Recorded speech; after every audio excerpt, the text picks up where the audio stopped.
Right. Good afternoon, everyone. I'm Rachel Thieler, NACD's Southwest Region Representative, and I will be facilitating this 1-hour NACD Urban and Community Conservation webinar. Thank you for joining us to learn about different community conservation initiatives in Wyoming.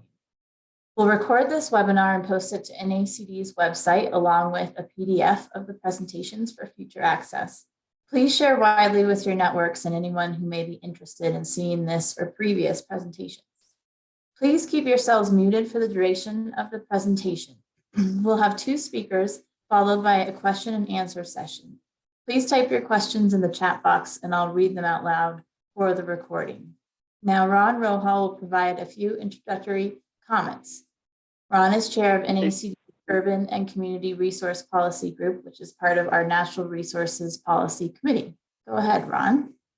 Okay, thank you, Rachel. And I welcome all of you to the monthly Urban and Community Conservation webinars offered by the National Association of Conservation Districts through the support of our sole sponsor, the Scotts Miracle-Gro Company.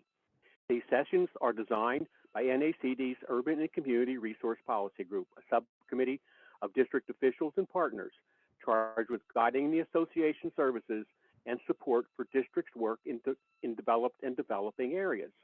Our goal through these webinars is to help districts share what they are doing nationwide, enable them to learn from each other and various agencies and organizations. We appreciate the support of the Scotts Miracle-Gro Foundation for making them possible. I invite you to let us know what you think about each webinar and what other topics you would like us to cover by contacting NACD staffer Ariel Rivers. And please tell our NACD leadership what type of assistance you would like from the National Association for your urban and community conservation work. And now I'll turn it back over to Rachel for the introduction of our speakers. Thanks, Ron. Before I introduce our speakers, I'd like to make a few announcements on behalf of NACD. First, I'd like to thank all of our speakers so far this fiscal year and also echo Ron's thanks to our sponsor, the Scotts Miracle-Gro Foundation. I'd also like to offer the opportunity to our audience to serve as webinar presenters in upcoming sessions. If you have a unique outreach program, a project you're particularly proud of, or another initiative that you want to get the word out about, please feel free to contact me and we can identify a future date for you to present. And with that, I'd like to introduce our speakers.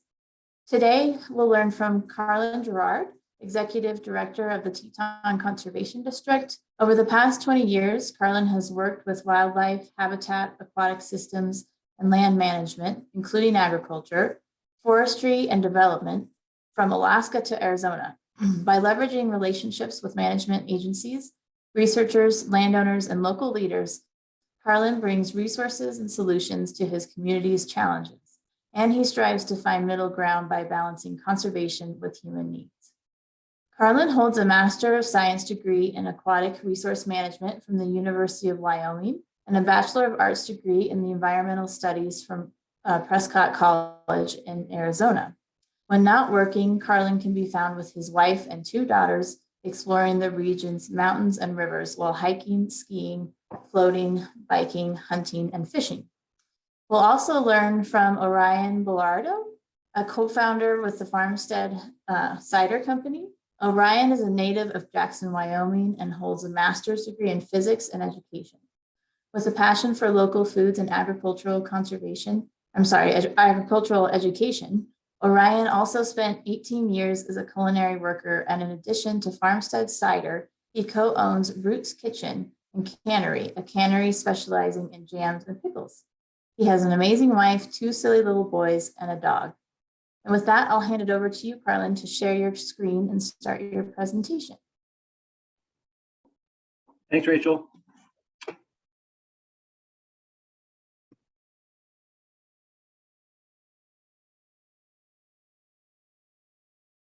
Screen shared and audio all right? Sounds and looks good, thanks. Thanks. Well, thanks everyone. My name is Carlin Girard. I'm the director at the Teton Conservation District in Jackson, Wyoming. And first here, I'll be talking about one of my favorite projects, honestly, in our district, the Karns Meadow Stormwater Wetland Facility. So just to start out, this picture on this picture on the front here is a good demonstration of the type of turbidity plume we see here during snowmelt time periods, even on a bluebird day like this, having a large amount of snowpack that takes a little while to melt off and gets really pretty gross. And I'll have some more great pictures. So to start out, I just want to give a little bit of a description of the watershed we're talking about. So Flat Creek is an amazing little stream that flows out of the mountains through Jackson, Wyoming, before its confluence with the Snake River. It starts in the Bridger Teton up in the Alpine zone, maybe 10 miles outside of the town of Jackson on the Bridger Teton National Forest. And then it flows down through the National Elk Refuge, which is pictured here in the background of this picture. And it's actually a blue ribbon trout fishery, absolutely phenomenal native cutthroat trout fishery. And then you enter the town of Jackson. And in the town of Jackson, the creek, like in many urban areas, has been reconfigured, denuded. There's a large amount of streamside development, but it's important to acknowledge that it really does retain its aquatic and terrestrial natural resource values. Native, full suite of native fish still present. There's otters, kingfishers, mink, kind of a true amazing host of different species still utilizing this waterway. But water quality is an issue in Flat Creek. In 1996, Flat Creek was impaired by the state of Wyoming and the EPA due to habitat alteration and stormwater runoff. It was found that the stormwater outfalls were toxic to in situ minnow cages. Turbidity plumes from the outfalls were quite frequent, and there's acknowledged that there was a lot of direct connectivity between impervious surfaces and the stream. So oftentimes snow storage directly adjacent to streams. And then there's the snow storage issue. And in particular, that's coupled to the large amount of traction sand that we put down here as well. So in the town of Jackson, we have about an 8-month-long winter, and that's not an exaggeration. It snowed here last week. And because of that, we have to store snow for a very long period of time. And there's, in some cases, it's just on-site snow storage. But in this picture here, you can actually see one of the town's snow storage piles. And as they melt out, they produce an amazing contaminant load that has the potential to really impact our streams here. And so to show another view of a snow storage pile here, kind of melting out in the springtime, it really is one of those issues that persists for long periods of time into the spring. Many, like this snow storage pile, is usually, somewhere in the realm of 12 to 30 feet tall and hundreds of feet by hundreds of feet, dimensionally. And it really takes a long time for that snow to melt. And as it does, the runoff gets more and more concentrated and contaminated. And so we've worked to try to address some of these things.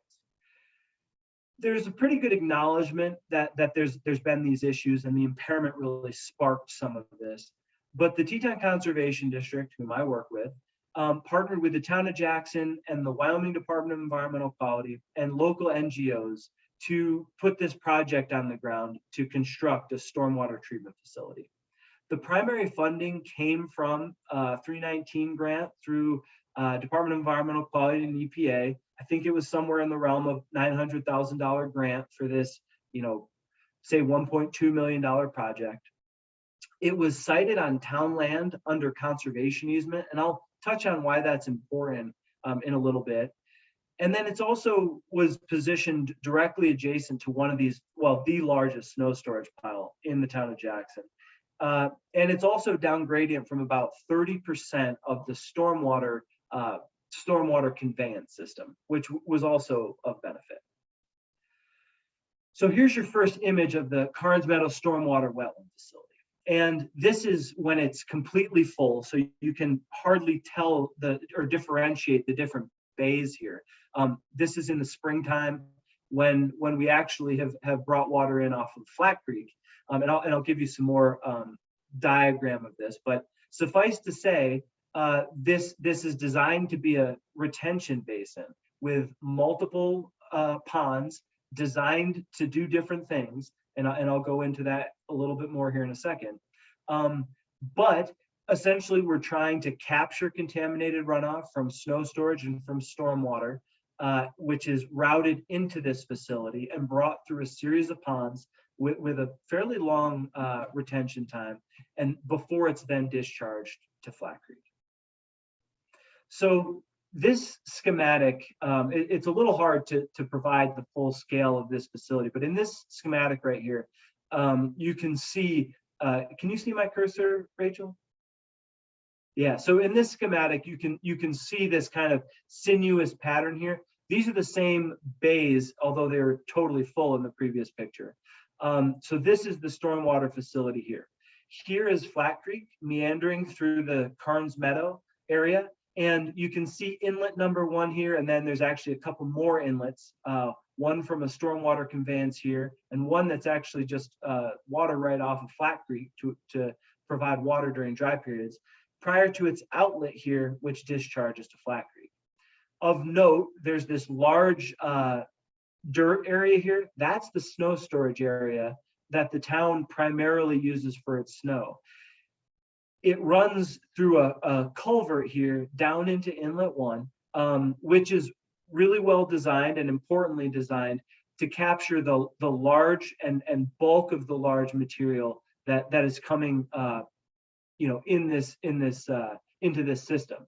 The reason why that's so important is because maintenance is such an important piece of a facility like this, and that location is designed to provide easy maintenance because it's the location that requires the most frequent clean out.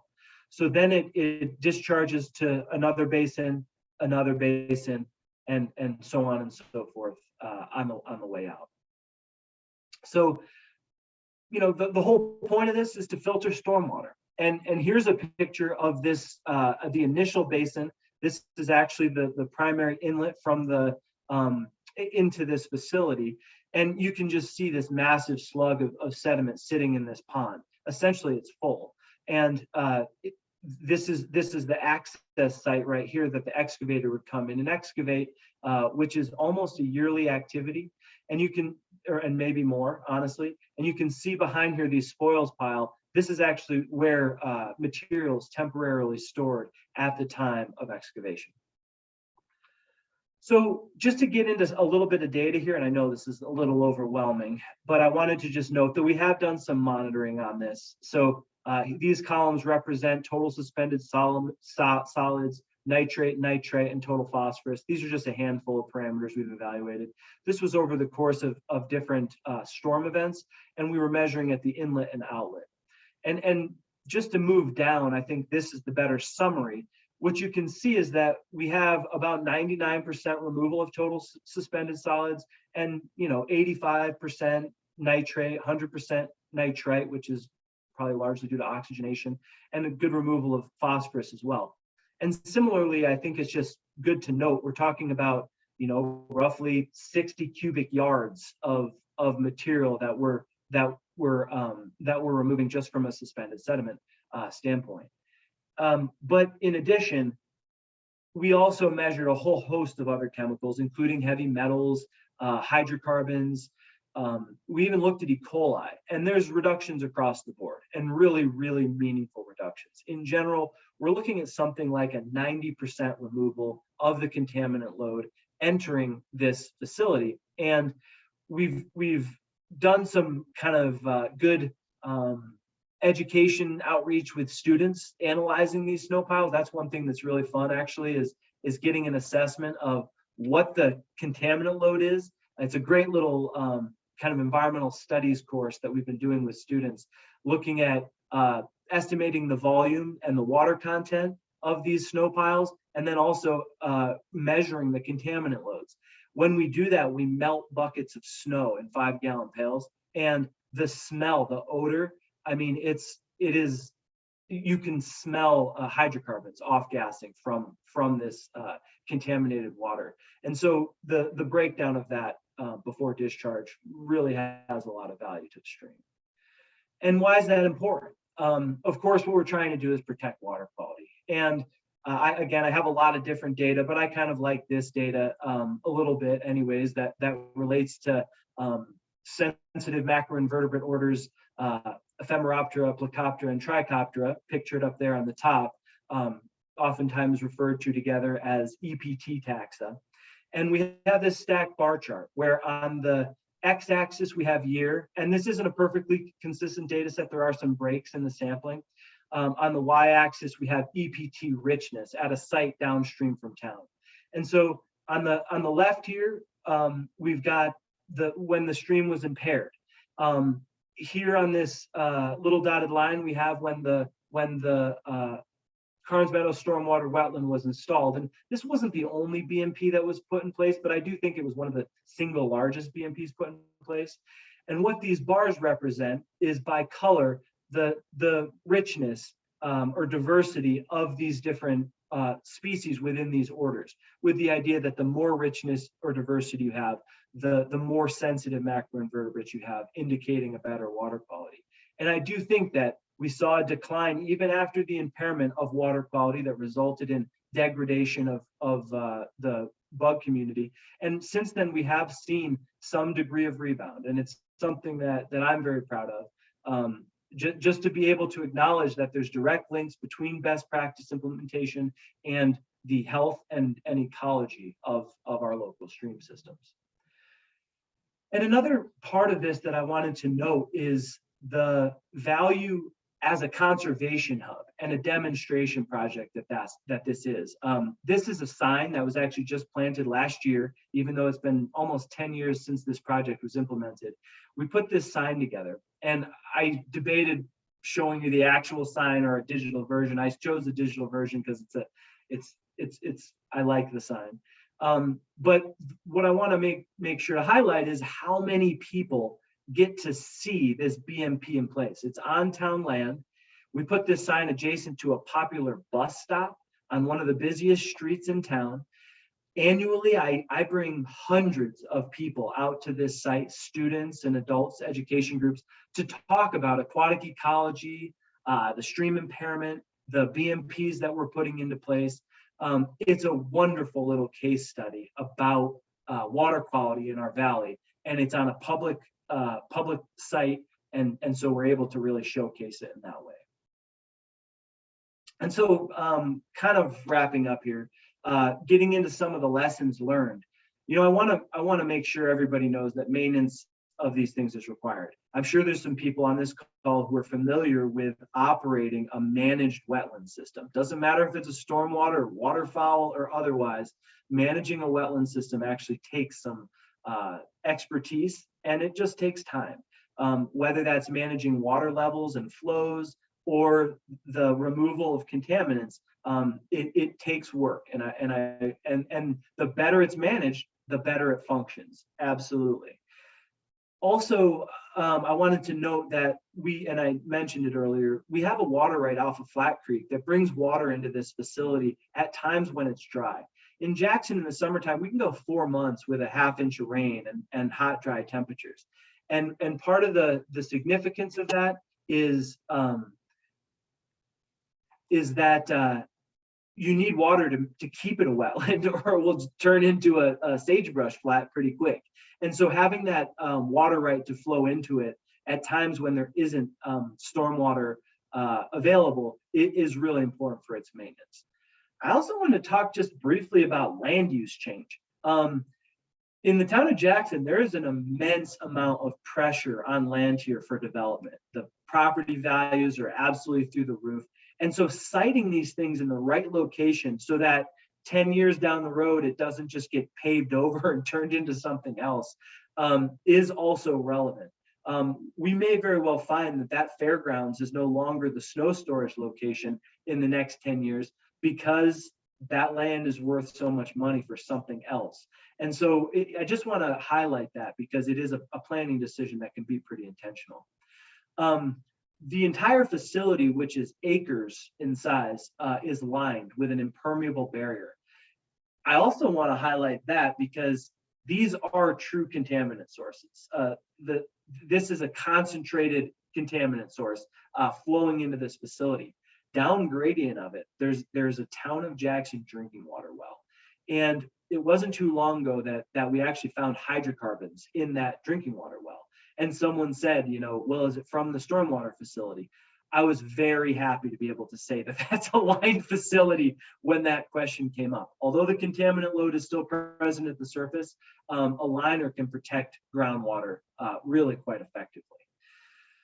In the picture I have here on this slide, there's this is one of the other things we do, which is install storm scepters. This is called like a swirl tank to drop out sediment, and you can put in hydrocarbon sponges in there as well to treat stormwater in stormwater systems, underground conveyance systems. We put those in really regularly around here also. But I just wanted to make a case that the wetland facility serves a lot more function than just something buried underground. Both have their place, but the wetland facility, in terms of providing a space where we see mule deer, moose, waterfowl, songbirds, there's actually boreal chorus frogs right now, in that facility. It just serves a lot more than just treating contaminated water. And lastly, that facility has served to be one of our best locations to hold small educational events outside with kids, with whoever else. It's a wonderful place for us to engage with community members and have real teachable moments. When the snow storage piles are directly across the street, melting out and are just jet black with tire rubber and sediment, melting trash out of them. And you get to see this water quality best practice on the other side of the road that's intending to filter that out before it discharges the stream.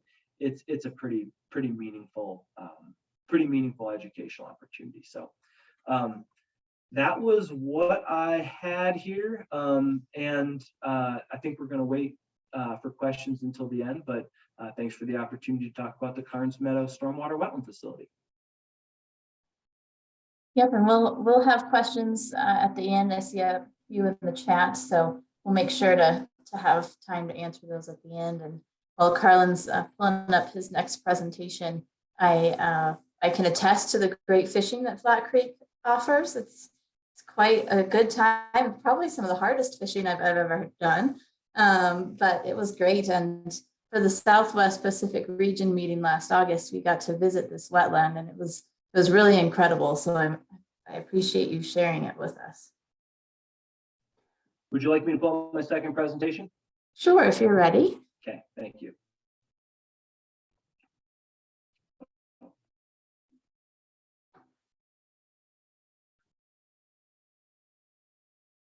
My cursor is hiding from me. There we go. Sorry.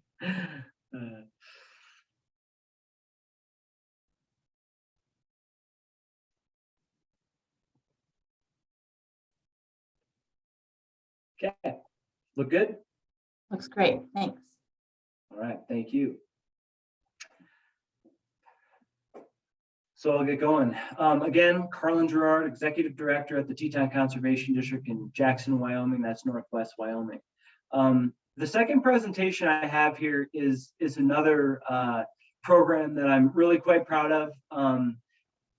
Looking forward to getting into more depth, but that's the Trout Friendly Lawns program that we host in collaboration with a bunch of water quality partners. So I'm just going to jump right in.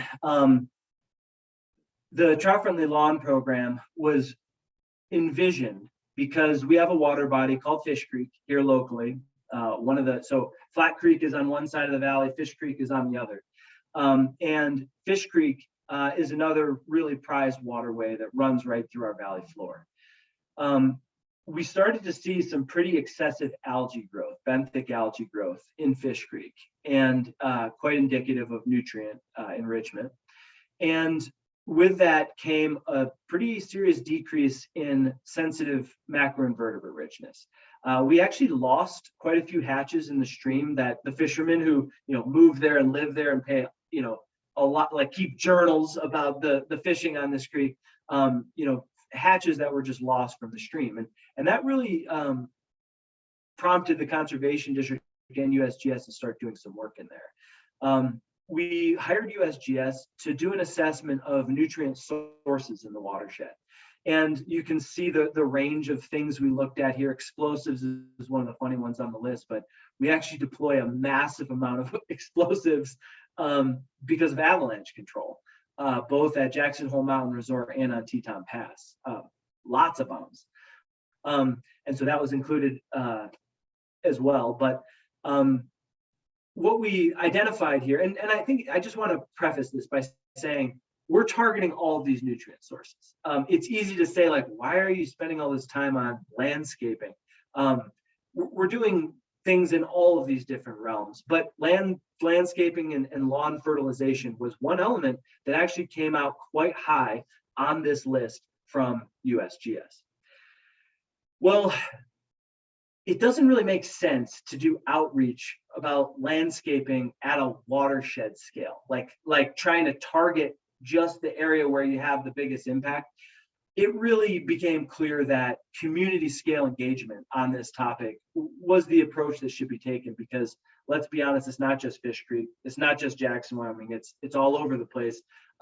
Landscaping isn't always using best practices and envisioning a way forward that has water quality as its primary objective. And so we launched a collaborative called the Jackson Hole Clean Water Coalition. And it's about 10 members. I'm not going to go into too much detail on that right now, but everybody involved cares a lot about water. Some of the organizations are water only. Some of them just have a water element. But we really felt like a community scale approach was needed. We started looking into this idea of a water quality oriented outreach campaign that focused in on landscaping, and quickly came across this Sun Valley, Idaho Wood River Land Trust Trout Friendly Lawn Program. We reached out to them, and like every other organization along these lines, they were happy to share their information. And so we had a pretty good template to start with. We did, however, reconfigure that template to emphasize and prioritize the pieces that we cared the most about. It really is an opportunity to really refine the elements of these programs to really speak to your community needs, and we did that. And last topic on this slide, I'm going to touch on this later in more detail, but really the way that I see this, the Trout Friendly Lawn Program, is trying to change landscaping culture in Teton County, Wyoming, and hopefully elsewhere. And we've been seeing lots of great national news on this exact topic. I think there's actually been a lot of great movement, but there's room to improve, especially here. And so here's a little schematic of our Trout Friendly Lawn Program, some of our 4 primary elements. And behind this is the simplified version. We have a basic program, which is kind of shown here. And then there's also a gold standard program, which has a lot more, a lot more to it. But I think it's easy to describe here. So our Trout Friendly Lawn Program is a certification program for private landowners. And we have these 4 elements that we're trying to encourage people to participate on. One is to limit fertilization. And we worked with the landscape community really close here, and actually also the golf courses, to find criteria for fertilization rates that work here, that we know work here. We're not saying no fertilization, but we are trying to walk that line of like no excess fertilization beyond what the plants can absorb. It also includes limiting fertilization in close proximity to water. Be water wise is another element, and we talk about that by saying limiting your water. And this is for here, by the way. Again, I'm not trying to say that these same practices are what we should be doing in other places. It likely is not. But here we say water at most every other day, and to water at night or evening and morning, not in the heat of the day. Mow height is a big element here. And honestly, something that I've been messing around with a lot, not just the mow height, but also timing of mowing, not mowing in the middle of the day, mowing prior to cool periods or prior to rainstorms, is actually an incredibly effective way to not damage your lawn and require additional water. But also, we're emphasizing native plants. We're trying to encourage people to use plants that have less chemical and water reliance.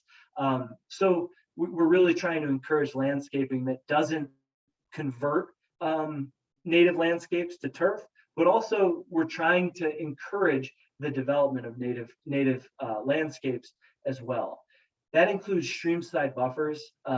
We only have a 5-foot buffer in the kind of basic program here, but that's something that we chose based on some literature review that we did, and felt like at a bare minimum, a 5-foot buffer can actually produce some really great filtration to surface water. We also have this use herbicides appropriately, and point there is we are partners on this program with Teton County Weed and Pest, and we're asking people to only treat noxious invasive weeds. Dandelions here aren't considered noxious invasive species, actually.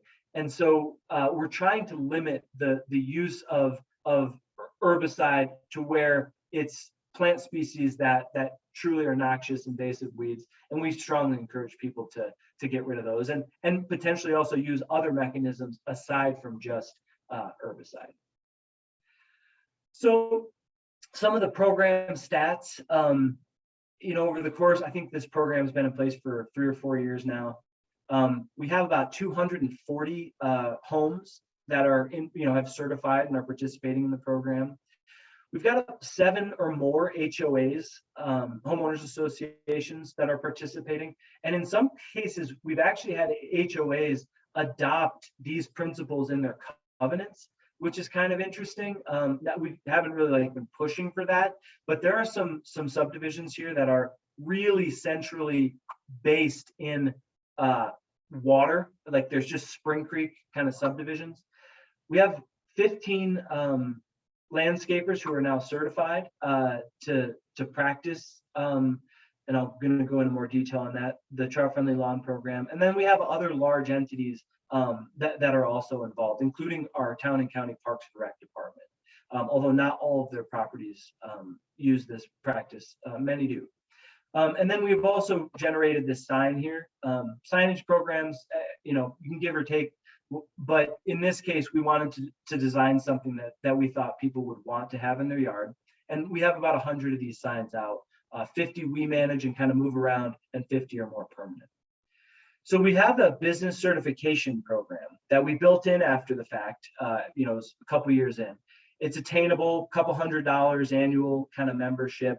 And what it does is allows those landscapers to use the branding of the program, to say they are a practitioner of trout-friendly lawns. We give them magnets for their trucks and some signs that they can put on the homes that they're working at. There's an annual presentation that we provide that's required.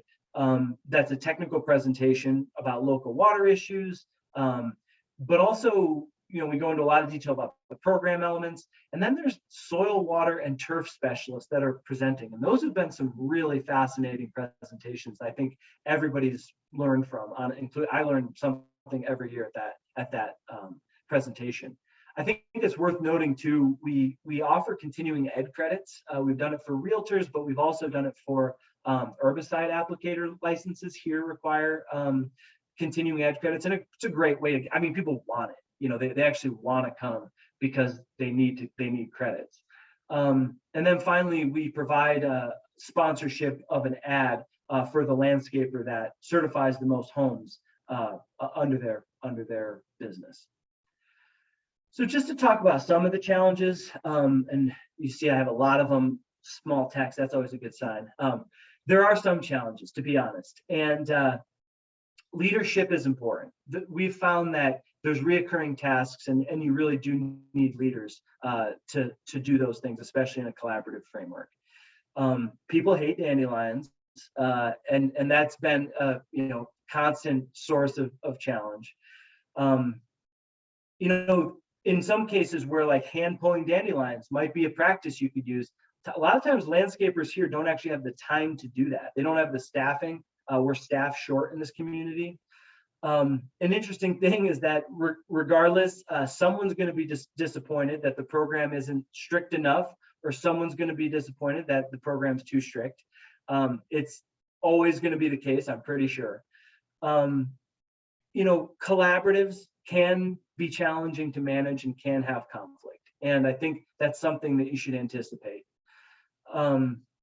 Oftentimes people don't feel like a landscape program is a worthy cause. They're kind of like blown away that we're focusing on landscaping when there's like, a point source discharge at a wastewater facility that's known to be an issue. Well, we're working with those people too, but a community-wide outreach initiative that everyone's hearing about, they're not hearing about the work you're doing one-on-one with those people, and that can be a little bit of an interesting challenge. It's hard to meet clients' high expectations even with a normal landscaping program, and some people won't probably be satisfied with a program that essentially doesn't prioritize a perfect lawn. This is a program that prioritizes water quality, and if your priority is just a perfect lawn, then this might not be for you. Trout as a mascot is an interesting one too. People who live away from water oftentimes are like, that's not for me because I don't live near a pond, when in fact, we're very interested in everyone participating, not just water adjacent people. But I want to talk about some victories too. For one, landscape practices are easy to improve upon, typically. There's so many bad practices that occur on landscape lawns. It's easy to find room for improvement. Many of the landscapers love the idea of having practices that they're implementing that are safe for the environment and people. The program that we have in place is currently self-funding. Those business certifications actually fund this program pretty much in its entirety aside from staff time. We've been able to talk to larger groups like HOAs, which is really efficient. And then there's times like now during drought or when water quality topics are on the table, when there's really interesting opportunities for engagement. And that speaks to the widespread participation. This is a program that almost anybody can participate in. And those are actually kind of rare when it comes to water quality initiatives. And so when we're trying to get the word out really broadly, this is actually a good mechanism to engage a really broad audience, volunteers, children, a whole host of different groups. So if you're starting a program, I just thought it was worth saying that there's a lot of different formats available. Steal one, there's lots of stuff like this out there, and everyone wants to share the work they've created. Staging program kind of development incrementally, so you don't take everything on at once, you do it incrementally, I think is a really good goal.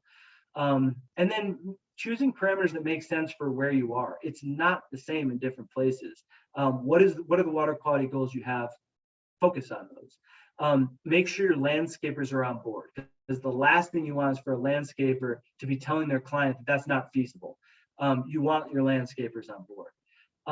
I think both thinking about quick wins, people who will quickly engage, but also scaling up. What are ways to engage large amounts of people at once? I think is you can do it that way. And then be okay shifting your resource allocation depending on what's available. I think it's pretty important. And then also, is a facilitator required? Sometimes these collaboratives can be pretty tricky, and sometimes facilitation can be very helpful. So we're gonna start doing pond maintenance, snow storage is things that we're looking into. And then I just also wanted to say that we're really ramping up our native plant component. So there's a lot going on with that, and I'm really looking forward to making our community more interested in native plants as well. So thank you. Thank you, Carlin. That's great information. And I've gotten to see those really cool trout signs in person, and they're really cool. I like those. It doesn't, unless Orion has logged, oh, it looks like he is logging on as we speak. So Orion, if you are ready, you are actually up next.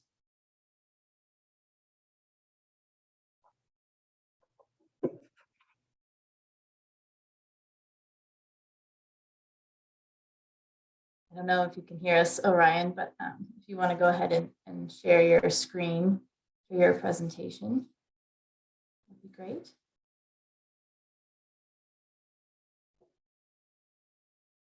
I think he's just gearing up. I got a message from him a second ago. Okay, sounds great. Well, while we're waiting for him, do you want to take a question, Carlin? Looks like you had a few come in. Absolutely. We'll start with the first one from Kent, and it was during your watershed presentation, and he just wanted more information on the sign that you featured. Who did the artwork and put the sign together? Yeah, so we got a grant for that and put it out to bid because it was a large enough dollar amount that we didn't feel comfortable just assigning it to somebody. But it was an artist who's worked in Bozeman quite a bit and in Colorado. And that original artwork really was something that spoke to us. She did all those illustrations, and she's an environmental science kind of specialist who specializes on these exact type of signs. It is a metal sign with an image on top of it, I guess you would say, with metal posts. It's something we tried to build in a pretty enduring way. If you want more information about the specifics, I'm actually happy to email those out too. She was really great to work with, very professional. Great, thank you. And Orion, if you're ready, we can go ahead and start sharing your screen for your presentation. Looks like you're on the road.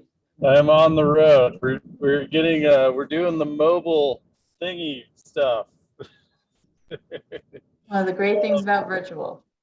Everything is going virtual. Here, let me share my screen. Okay, share there. Sorry, I got a new computer and now I got to get my system preferences.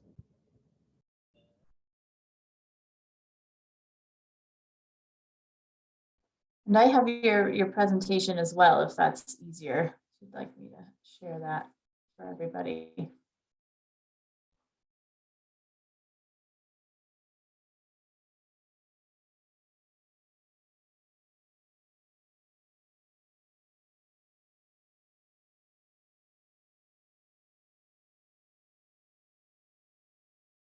It looks like you might be frozen, or Orion. I don't know if you can hear us. But while we wait, Carlin, I'll put you back on the spot. We've got some more questions for you. No problem at all. Orion comes back in service. Chris asked, with all the incentives and investments you've mentioned, what's the yearly budget for the trout-friendly lawn efforts? So good question. As far as the trout-friendly lawn program itself, which hasn't had a lot of incentives actually attached to it, those are separate programs currently. The budget is relatively small, somewhere in the realm of maybe like, well, I should say, as a program in and of itself, I would say it's probably in the range of like $3,000 a year or $5,000 a year, but it is part of a broader collaborative, and that collaborative does have facilitation and other programs attached to it. And so, you know, if you carved out the piece of that that facilitator, who also does project management, which is super helpful, that side of it, you know, maybe it's more in the realm of like $6,500 a year or something like that. The advertising here is quite expensive, but we have used quite a few different ways of getting the word out about that type of a program as well. And then in terms of the cost share on like plantings and things like that, that's a separate conservation district only program called our, and we're actually just launching it, called our conservation planting program. And that has about a $30,000 budget attached to it, but it's much more broad in terms of trying to reach a really broad array of different people and achieving a lot of different outcomes. Great, thank you. And it looks like Brian was interested in the lifetime of the liners in the stormwater wetland. They should last a long time, decades and decades. The challenge, though, for anyone who's ever tried to operate an excavator in a lined pond, you know, that initial bay that receives the largest amount of maintenance, that one almost certainly will have its liner compromised at some point. It's inevitable. So there is some maintenance associated with that as well if you're trying to maintain kind of full isolation of that facility. But decades, pond liners do pretty well. And this was like a, you know, not like black poly, you know, this is like geotextile durable liner. There's a pullout. Great, thank you. And Orion, I don't know if you have better service here. I do. Sorry, we were going through the canyon, and now I've got full bars. So apologies. Great. So we don't mess with it. We're gonna pull over to this pullout and take a breather.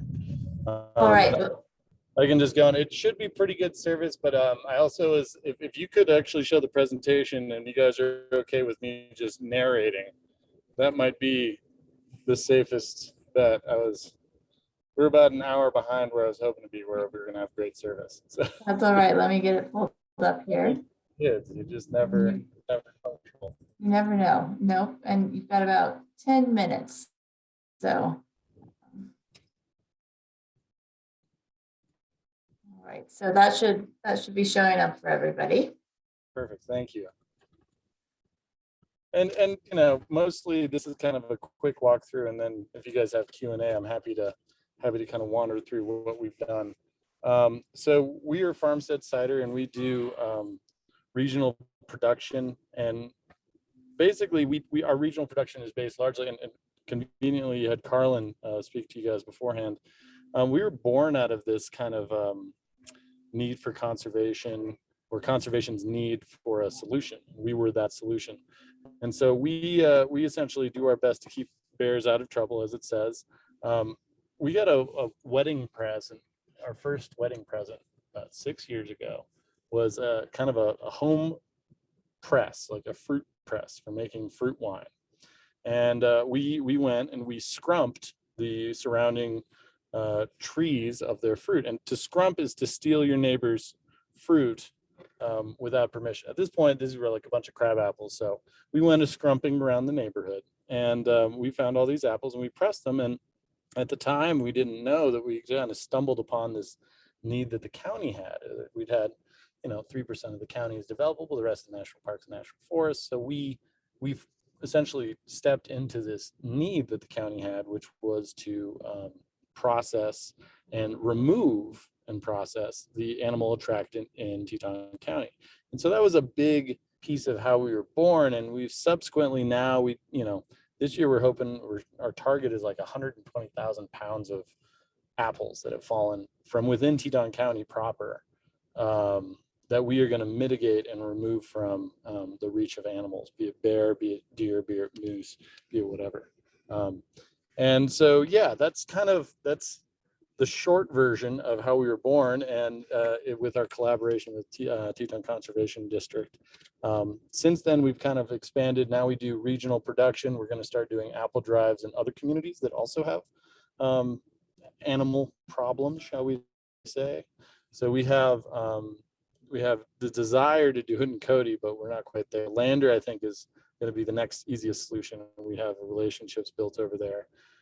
And then, yeah, I mean, it's cool. The drives are going to be interesting because it'll bring in more of that community to bring in. So that's the short end version of what we kind of do. If you want to go to the next slide, this is what we turn everything into. So we turn it into these beautiful little wine bottle apple ciders.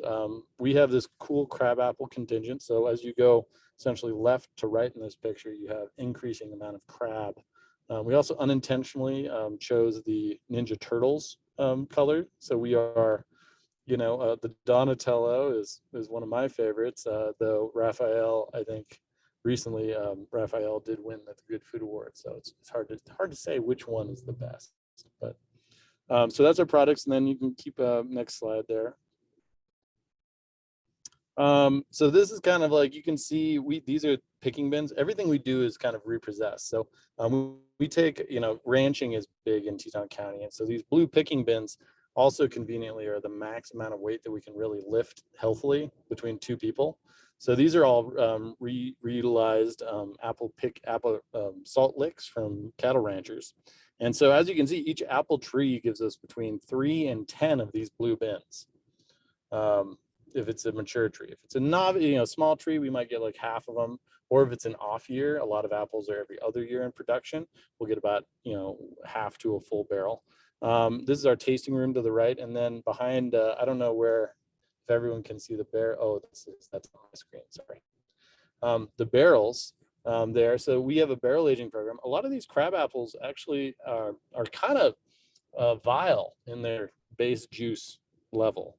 And because of that, what we see is we have to put them through actual wine, secondary fermentation in these neutral oak wine barrels, which is pretty fun. But it makes it so we can access and use these crabapple varieties that otherwise, like if there's one thing that is easy for us to go out and harvest and sanction harvesting in people's backyards, it is crab apples. Everyone hates crab apples. They fall on the ground, they ferment, they smell, bears come, the bears eat them, they're fermented bears, then the bears are drunk, then you have drunk bears. No one wins. Or they'd even just go on people's cars, or they go on the sidewalks, and it just makes a mess. So we have a ton of people that are just gung-ho about giving us the crab apples. The fact with the secondary fermentation allows for us to actually use them in a product that we can sell. And furthermore, I think it's our best product once it gets through there. But it does take 6 to 8 months of initial fermentation and secondary fermentation in that barrel. It's going through a malolactic fermentation. I think we can go to the next slide. This is kind of our base quiver. So the left two, the 754 milliliter format, those ones we partner with regional orchards, and then we put some of our barrel aged in there. And then the right ones are all hand harvested from Teton County, though the far right one has a little bit of lander in it. So these are, we're able to do regional ones. The purple, the Donatello's blue. Leonardo, Donatello, yes. Anyway, so that one is all at East Jackson. The blue there, the Leonardo, is all West Jackson, if you will. And every year they change a little bit, but we harvest each time. You can go to the next slide. This is kind of how we think of what we do. We find the trees, we get permissions. That was a big part of what we did with the Conservation District. We have a permission database that we update. We harvest the trees, and we're getting better at quantifying which trees are hitting when and why. This is going to be a big year because the last 2 years have been rather small years, so we're going to be really hyperactive. We make cider, and by making cider, we remove that attractant, so the bears have less and less to go those neighborhoods. What we've actually found is by one neighborhood we picked really cleanly that had bear issues consistently. For the last few years, we've really picked it, like 4 years. Now bears are going to the next neighborhood south. And so what we find is we really need to have a robust, full community push to get these apples. And if we do that, I think we're gonna see that the bear attractant is diminished. We can go to the next slide. I know we have not a huge amount of time. We're kind of located here, and all these little dots are kind of where we can distribute cider to, as well as just actually outside of many of these dots are small orchards that we are looking to partner with in terms of getting some juice for us to blend our really intense crab apples with to get some more volume as demand seems to be real in it. And then we can talk about our team in the next slide, and then that's pretty much it. And then it's Q&A if you guys have any questions. Ian, my partner, he's the kind of the head cider maker, head vintner. He spent many years in Napa, kind of honing his craft, and now has brought it to the West. I'm kind of like the monkey who does everything. I'm the middle logistics guy. And then John Hildebrand is our cellar master on the right. He's been a huge asset, and we're really excited to have him on board. But that's kind of our team. We do have some people who pop in occasionally, but yeah, so that's kind of, that's the general gist of it. I wanted to open it up for any questions, and then hopefully stop nattering your ears out.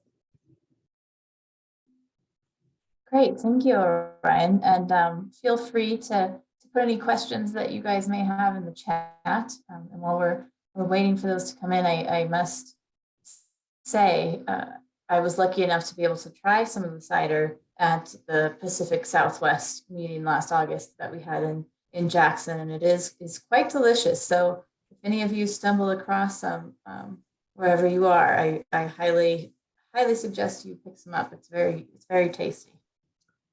We're finding too that we're also adding some pretty interesting other harvests. So we did a choke cherry cider, and we've done some rosehip cider. So we're looking at how we can expand to other options from around the area.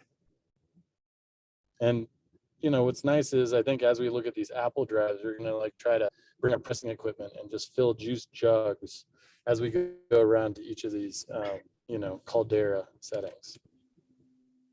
Great. Well, it looks like we don't have any more questions right now, but everybody should have their information if you think of something later. And this recording will be available. I'm sorry about the lack of technical savvy on my part. Thank you for walking through that.